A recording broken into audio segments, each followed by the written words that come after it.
Hi, I'm Hazel. It's Saturday today, which makes it time to sit down and catch up on the WoW news of the week, what I have been up to, and answer some of your questions. This week was the beginning of Shadowlands Season 4, a brand new and experimental new season where we're remixing old content and doing it while we wait for Dragonflight because they bribed us with a slime cat. Having dipped my toes into Season 4 Mythic Plus and raids, I wanted to share a couple first impressions and see if you agree. So for Mythic Plus, after having done a handful of keys, I pugged a couple kind of 12 to 14s, and then I did some more kind of like 14, 15s with my regular group of friends. I think that the general consensus that I've been seeing, and I also feel as well, is that they're a little harder than expected. And having spent some time to muse on that, I've come up with two possible explanations for why keys feel so hard so far this season.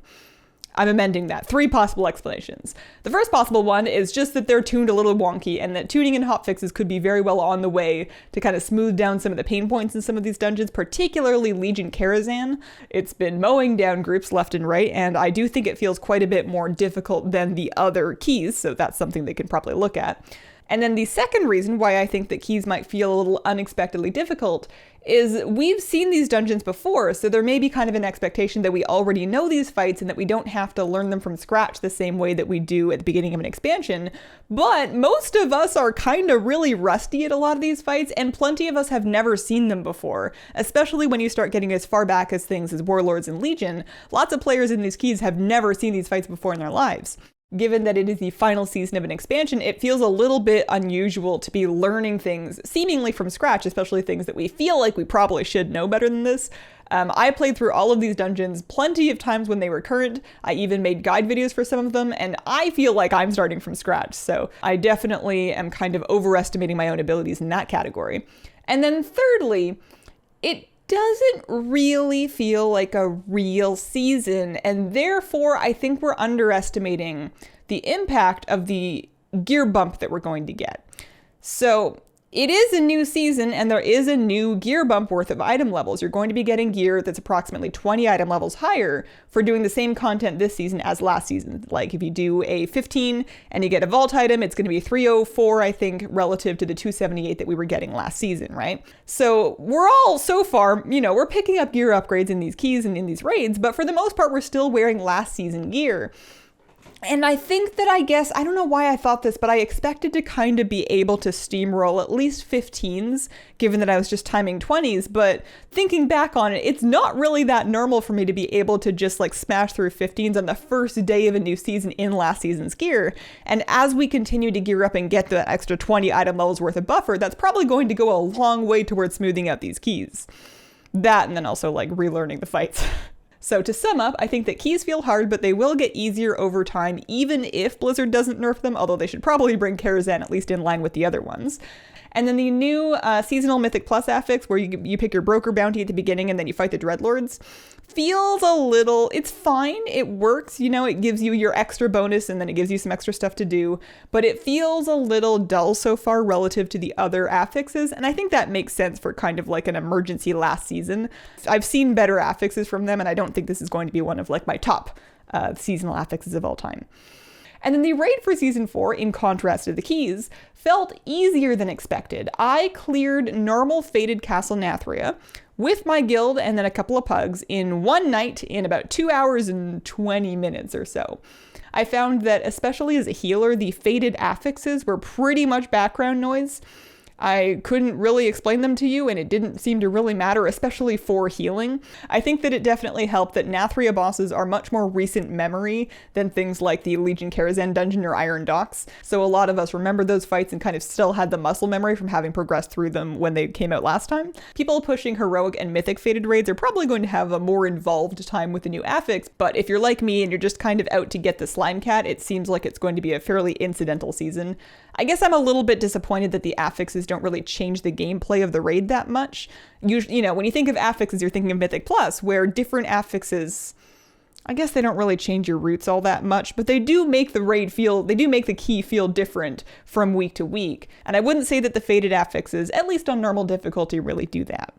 And then one more thing actually that I wanted to highlight while we're talking about Fated raids is do not forget, if you are gearing up characters, to do the Fated World Boss. They have made World Bosses faded along with their raids, and that means that they'll be dropping 285 loot. So while Castle Nathri is active, the currently active original World Boss will be faded. So this week that's Norgash, but you know, like Valanos and the big Aranamanu and the other one, you know, will be faded as well if they're up during the Nathri week. And then next week, we're going to have Sanctum active as the faded raid, and that means that Morgeth will be the faded world boss, dropping 285 loot. And then the week following that, Sepulchre's the faded raid, and Antros will be the faded world boss. But you can get 285 loot from the current faded world boss, so make sure that you do that, especially on alts if you're trying to gear them up.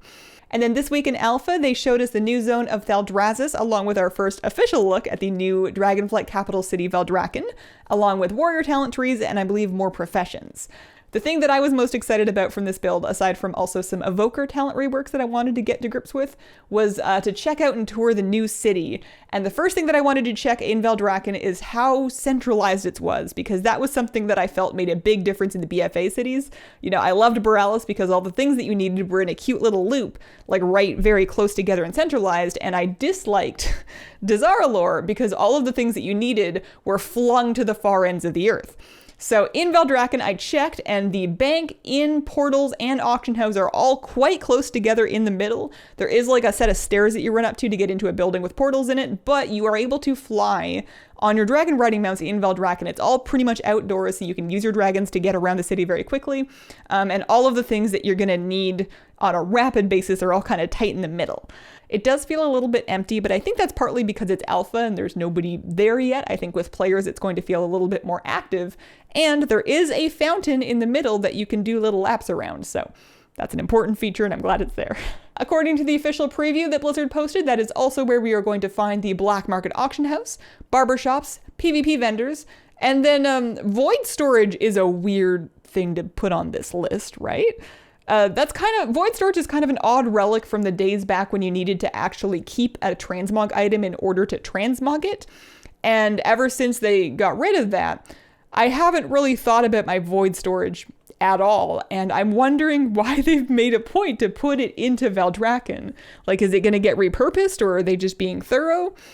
It's like, you know, they're not even doing archaeology this expansion, and they're putting void storage into the new city. And then in my life this week, I did not get my haircut just yet after all. My appointment has been scooched to Monday, so that big reveal is going to have to wait a week. I'm sorry I hyped it up so much. And then in WoW, I have been keeping up a little bit with some of my usual farms that I was working on, and I finally got the Tahanta mount to drop. For reference, just for the record, I did have Nina with me, of course, but I did not loot Tahanta using Nina's special button. And Nina can rest now. I told her she can finally go home.